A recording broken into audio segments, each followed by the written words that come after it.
The night was unnervingly silent as Mark stepped through the warped iron gates of the old Harrington building.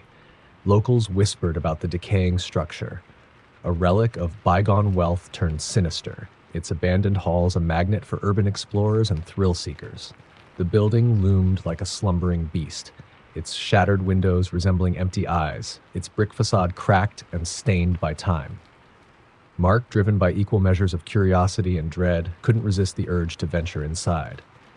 As he pushed open the heavy wooden door, a creak echoed through the cavernous foyer. The air was thick with dust and decay, carrying the faint odor of mold and something else, an indefinable stench that hinted at long-forgotten secrets. His flashlight beam danced over peeling wallpaper and scattered debris, revealing the remnants of lives once lived in opulence and fear. Floorboards groaned under his cautious steps, each creak resonating like a warning. Venturing deeper, Mark found himself in a narrow corridor lined with doorways.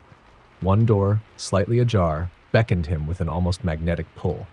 He opened it slowly, revealing a small room, its single window obscured by grimy curtains. The room was eerily arranged as if left in haste, a single rocking chair facing the wall, a shattered mirror, and a scattering of personal belongings.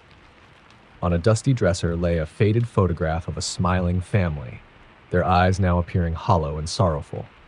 As Mark examined the image, he felt an oppressive chill, as though unseen eyes were tracking his every move.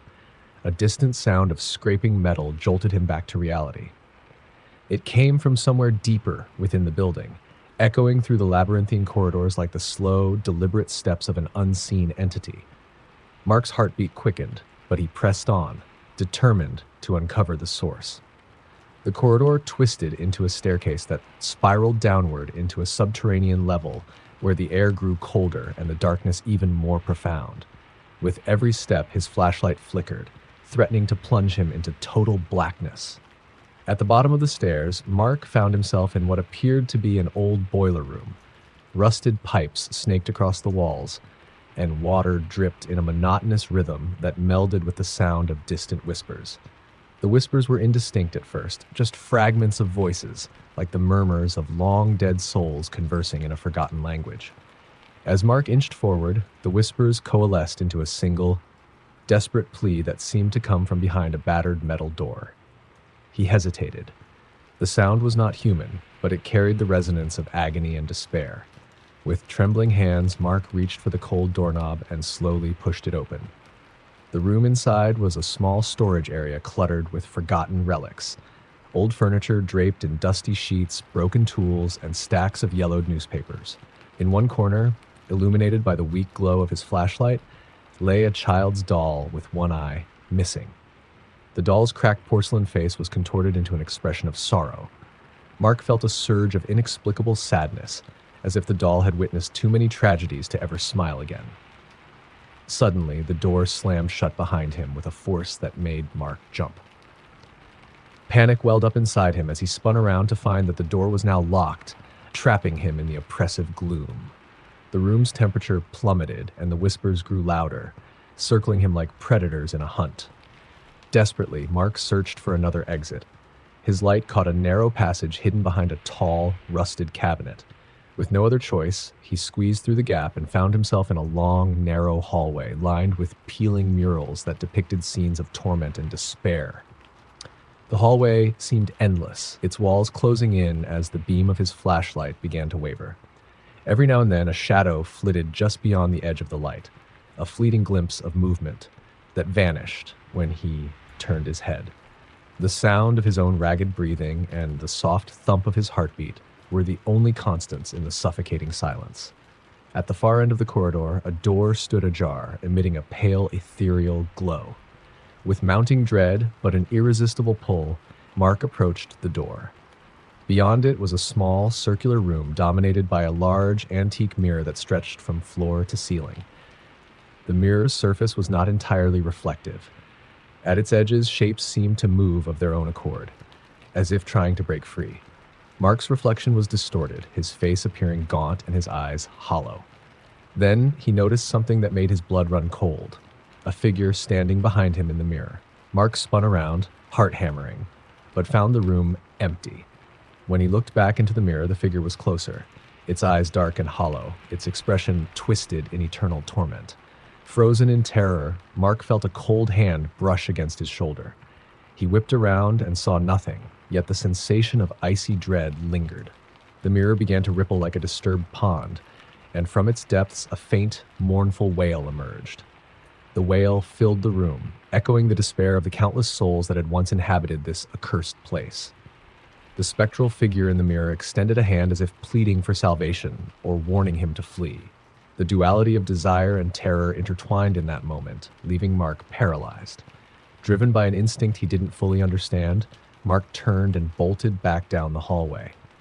The corridor now seemed to twist and distort, the walls closing in, the passages shifting like the labyrinth of a madman's mind. The sound of relentless footsteps chased him, echoing his own in a dreadful duet. Doors slammed, and the building itself seemed to groan in protest, its very foundation writhing with malevolence. Mark's flight led him into a vast, decaying ballroom where remnants of a grand past lingered in the dusty air. Chandeliers hung precariously, their crystals shattered, and a grand piano lay abandoned in one corner, its keys worn by time. A dim, eerie light seeped through the broken ceiling, casting jagged patterns on the floor.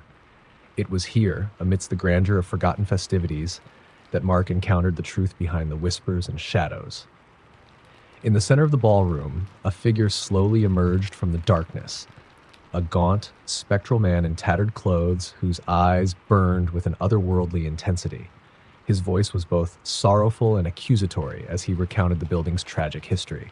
He spoke of a time when the Harrington building was a thriving center of life and joy, until a series of inexplicable events turned the inhabitants into prisoners of their own nightmares. The man's words painted a picture of betrayal, despair, and an insatiable hunger for retribution. It was said that the building was cursed, its walls stained by the blood of those who had suffered and perished within its confines. As the ghostly man receded into the shadows, the ballroom erupted into a cacophony of disembodied voices and anguished cries. The spectral figures of the building's past inhabitants began to manifest, their faces etched with eternal grief and terror. They swirled around Mark, their presence almost tangible, their pleas for release echoing in the vast emptiness. Overwhelmed by a surge of panic and empathy, Mark ran again, his mind a whirlwind of horror and regret. Every step was heavy with the weight of their stories, every breath a struggle against the oppressive gloom. Eventually, he found himself back in the foyer where his journey had begun. The familiar creaks and groans of the ancient structure seemed to close in on him, each sound a reminder of the countless souls trapped within.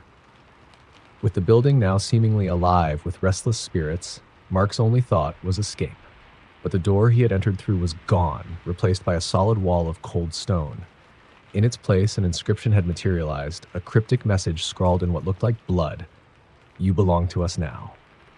Desperation gave way to resignation as Mark realized he was entangled in the building's malignant destiny.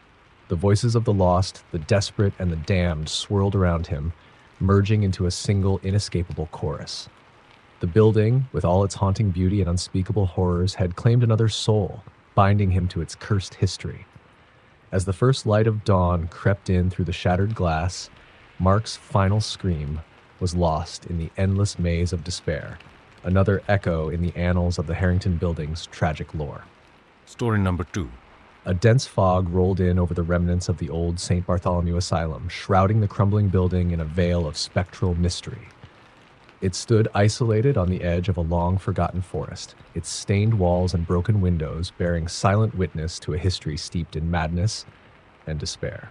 Tonight, drawn by an insatiable curiosity and the lure of forbidden tales, Elena found herself standing before its sagging iron gate, a chill crawling up her spine as the wind whispered warnings in a language older than time.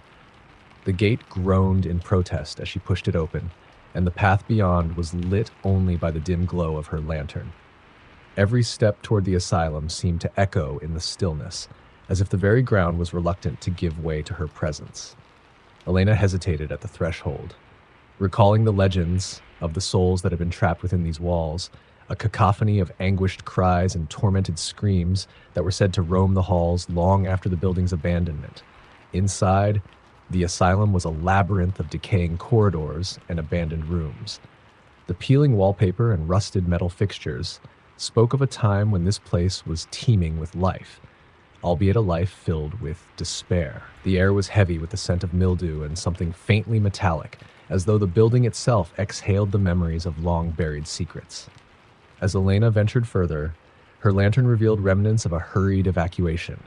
A child's toy left abandoned, a blood-stained handprint on a wall, and cryptic messages scrawled in desperate haste. In one of the narrow hallways, a sudden sound shattered the oppressive silence, a soft, rhythmic tapping that seemed to come from behind a heavy, locked door. Elena's heart pounded in her chest as she approached, every fiber of her being urging her to run. But the pull of the unknown was irresistible. With trembling fingers, she fumbled with an old key she had found earlier among a pile of dusty relics. The key fit the lock with an almost sinister precision. And as the door creaked open, a burst of cold air swept past her, carrying a murmur of voices. The room beyond was a cramped common area, its high ceilings and faded murals hinting at happier times. In the center, a circle of broken chairs lay scattered, as though a meeting had been abruptly interrupted. On the far wall, a large, ornate mirror reflected not only Elena's terrified face, but also a shadow behind her, a tall, gaunt figure with hollow eyes that seemed to stare right through her. She spun around, but the room was empty, save for the relics of the past. The mirror, however, continued to pulse with an eerie light, its surface rippling like disturbed water, hinting at horrors beyond comprehension. Unable to shake the oppressive dread that gripped her, Elena backed away slowly, her every instinct screaming to flee. But as she turned, the room fell into darkness. The lantern's flame sputtered and died, leaving her alone with the encroaching shadows. A soft voice, barely audible, began to chant in a language unknown to her. The sound was both alluring and repulsive, drawing her toward a narrow staircase descending into the bowels of the asylum. With no other option but to follow the spectral summons, Elena descended the stairs. The air grew colder, and with each step, the walls seemed to close in tighter. The only light came from a faint, phosphorescent glow emanating from deep within the subterranean passage. The corridor at the bottom of the stairs was lined with small cells, their metal bars twisted and rusted. Behind one of the cells, a faded figure hunched in the darkness. Elena's heart sank as she recognized the tattered remnants of a uniform, perhaps one of the asylum's long-dead attendants. The figure slowly raised its head, revealing a face contorted with sorrow and madness. Its eyes, once human, now shone with an unearthly luminescence. In a voice that resonated with the weight of endless torment, it whispered, "Help us. Set us free." The plea sent a shudder through Elena's entire being, but it was laced with malice, as though every word was a curse waiting to be unleashed. Before she could react, the figure dissolved into a swirl of mist that, leaving behind an overwhelming sense of grief and foreboding. Desperate to escape the claustrophobic corridors, Elena retraced her steps, only to find that the asylum had changed. The layout twisted and warped, hallways looping back on themselves in impossible geometries. Doors that she remembered were gone, replaced by blank walls or, in some cases, large mirrors that reflected not just her own terror-stricken visage, but the ghastly forms of countless others. The sound of relentless footsteps echoed behind her, a disembodied chorus that seemed to be closing in with every turn. In a final act of defiance against the oppressive despair, Elena found a door marked with a symbol she recognized, a crude depiction of a phoenix rising from ashes. With a surge of hope, she pushed the door open, expecting to find an exit. Instead, she stepped into a vast, dilapidated library, its once grand shelves now filled with decaying books and tattered manuscripts. The room was illuminated by the ghostly glow of an unseen moon filtering through shattered skylights, casting long, distorted shadows among the dusty tomes. In the center of the library, atop a pedestal, lay a large, ancient book bound in cracked leather. Its pages were filled with arcane symbols and warnings of a curse that had doomed the asylum to eternal suffering. As Elena reached out to touch the book, the pages fluttered violently, and the library erupted into chaos. Spectral figures emerged from the walls, their eyes filled with both despair and anger. They circled her like vultures, their whispers merging into a single, overwhelming lament, a plea for redemption or a curse of damnation. Torn between terror and the desperate need to understand, Elena clutched the book to her chest. The voices in her mind screamed for her to run, but she knew that the only way to break the asylum's hold was to confront the dark force that had imprisoned these souls. With a deep breath that trembled with uncertainty, she followed the voices deeper into the library, where a hidden door revealed a secret chamber. Inside the chamber, the air was almost tangible with sorrow and malevolence. At its center stood a weathered altar adorned with relics of a forgotten past, a rusted lantern, a broken mirror, and a faded portrait of a woman with eyes that seemed to mourn. On the altar, an inscription in archaic script told of a ritual meant to release the tormented spirits, a ritual that required the heart of one brave enough to face the abyss. Elena's mind raced. Could she be that sacrifice?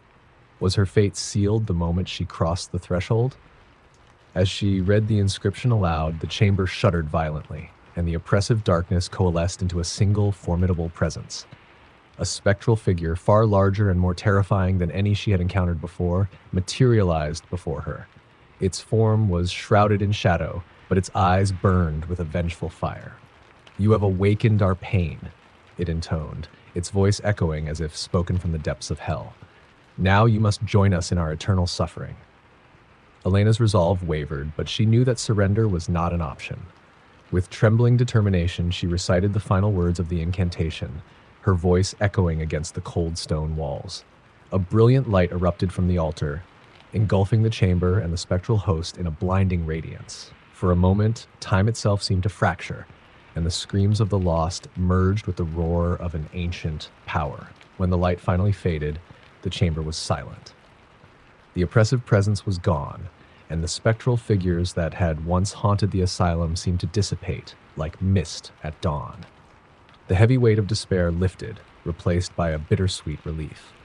The asylum, freed from its malevolent curse, began to crumble, as if the very fabric of its existence had been woven solely from sorrow and darkness.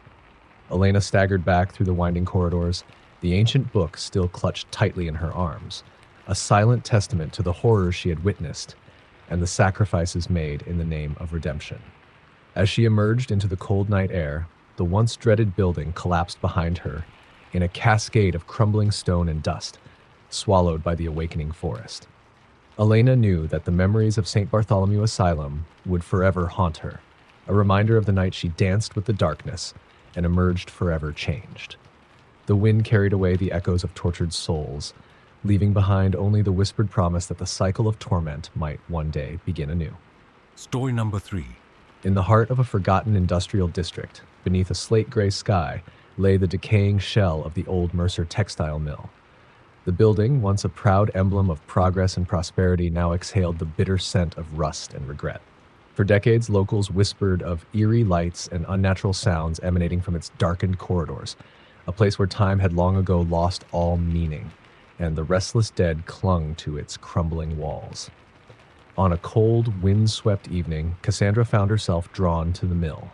A skeptic by nature, she had dismissed the tales as mere folklore, until the night she received an anonymous letter warning her of an impending doom tied to the old mill.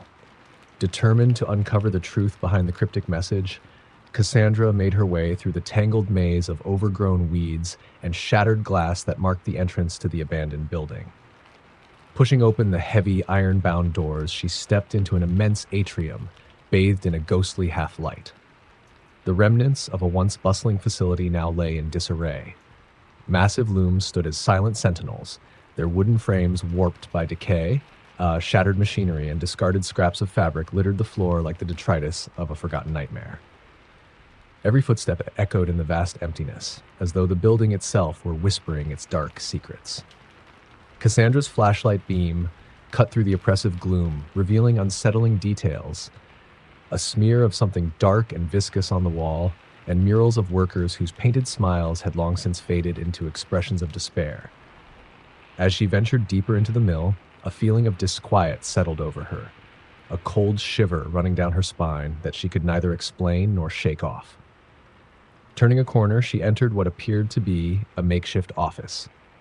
Papers were strewn across a dusty desk, and a faded ledger lay open, its ink-stained pages detailing the grim history of the mill. Names, dates, and numbers merged into a chaotic record of tragedy, a string of unexplained accidents, mysterious disappearances, and whispers of supernatural occurrences that had culminated in a final cataclysmic event. Cassandra's eyes scanned the ledger until one entry caught her attention. A date marked with an X and a single cryptic word: reckoning. A sudden, low moan reverberated through the vast emptiness, drawing her gaze to a narrow staircase descending into the bowels of the building. The sound was neither mechanical nor entirely human, a mournful lament that tugged at the edges of her sanity. Despite her mounting dread, Cassandra felt an irresistible pull toward the source. With measured steps, she descended the creaking stairs, each step echoing like a toll in the dead of night. At the bottom, the air was thick and damp, the narrow passageway lit only by the faint glow of her dying flashlight. The corridor was lined with rusted doors, each one a portal to unknown horrors. The further she ventured, the more oppressive the silence became, a silence that was suddenly broken by the distant sound of shuffling footsteps. Cassandra's heart pounded as she followed the sound, which led her to a large metal door with an intricate design that seemed almost ceremonial in nature. With trembling hands, she pushed the door open and found herself in a cavernous, dimly lit hall that once served as the heart of the mill. Here, the remnants of long-forgotten machinery loomed like skeletal remains, and broken windows allowed shards of moonlight to pierce the gloom. In the center of the hall, a large, circular platform was encircled by crude, hastily drawn symbols. At the very center lay a collection of personal belongings: a child's worn-out shoe, a faded scarf, and an old locket glimmering with a ghostly sheen. As Cassandra stepped forward, the temperature plummeted, and a sudden gust of icy wind extinguished her flashlight. Plunged into darkness, she fumbled for her backup, her breath coming in shallow, panicked gasps.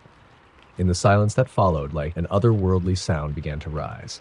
A chorus of spectral voices speaking in a language older than time, their intonations layered with sorrow and malice. The voices coalesced into a single, anguished cry that seemed to emanate from every direction. In the faint light of a flickering emergency lamp that sputtered to life on its own, Cassandra saw them. Shadowy figures, their forms indistinct and constantly shifting, emerging from the walls and the floor as if they had been imprisoned within the very fabric of the mill. Their eyes, dark and void, bore into her soul with a profound, unyielding despair. One figure, more distinct than the others, a gaunt, spectral man with sunken eyes and a face etched in eternal anguish, stepped forward. His hands, skeletal and outstretched, pointed accusingly at her as if to say, "You have come too late." The sound of machinery groaning and gears turning filled the hall as if the building itself were awakening. The spectral figures began to converge around Cassandra, their movements deliberate and inexorable. Desperate to escape, she turned and bolted for the staircase, the echo of her frantic footsteps merging with the relentless chorus of mournful voices. The corridors twisted and warped, the familiar path distorted by a malevolent force determined to trap her within the labyrinth of the mill's cursed history. Every turn led to new horrors. A long corridor lined with mirrors reflecting distorted images of herself, doors that opened to reveal scenes of past tragedies, and fleeting glimpses of figures vanishing into the shadows. The oppressive presence of the mill seemed to grow stronger with every step, as if it were feeding on her terror, drawing power from the sheer force of her fear. The whispers of the dead grew louder, filling her mind with fragments of lost memories and warnings of impending doom. Cassandra's pulse thundered in her ears as she reached a dead end, a narrow, locked door she had not noticed before. Panic surged through her veins as she pounded on the door, her cries for help swallowed by the cacophony of spectral wails. In that moment of utter despair, the door creaked open of its own accord, revealing a small chamber bathed in an unearthly blue light. Inside, a dusty portrait hung on the wall, a somber image of a young girl whose eyes mirrored the same deep sorrow that now gripped Cassandra's heart. Compelled by a force beyond her control, she stepped into the chamber. The moment her hand brushed against the portrait, a surge of memories not her own flooded her mind. She saw flashes of the mill's final hours, workers pleading for mercy, a ritual of vengeance conducted in desperate hope, and the inevitable collapse of lives shattered by greed and cruelty. The girl in the portrait was not merely a victim, but a silent witness to the dark legacy of the mill, a legacy that was now entwined with Cassandra's fate. The chamber's blue light intensified, and the spectral figures gathered once more at its threshold. The gaunt figure reappeared, his voice a rasping echo of ancient grief. Only by facing the truth can the curse be broken. With these words, the chamber seemed to pulse, the blue light merging into a blinding brilliance that overwhelmed Cassandra's senses.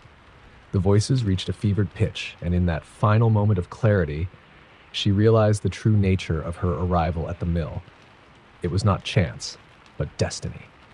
When the light finally receded, Cassandra found herself standing alone in the silent chamber. The oppressive presence had lifted, leaving behind only the soft glow of dawn seeping through a dusty window. The spectral figures had vanished, their mournful cries replaced by an eerie stillness that promised both solace and lingering regret. The old Mercer textile mill, once a monument of suffering and despair, had begun to crumble under the weight of its own dark history, as if the very foundations were expunging the sins of the past.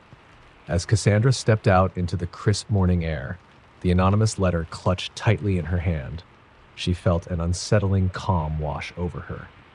The mill would soon be reduced to rubble, its haunted halls silenced forever, yet the echoes of its tragedies would persist, a reminder of the night she had confronted the darkness and uncovered the buried truths of a forsaken past.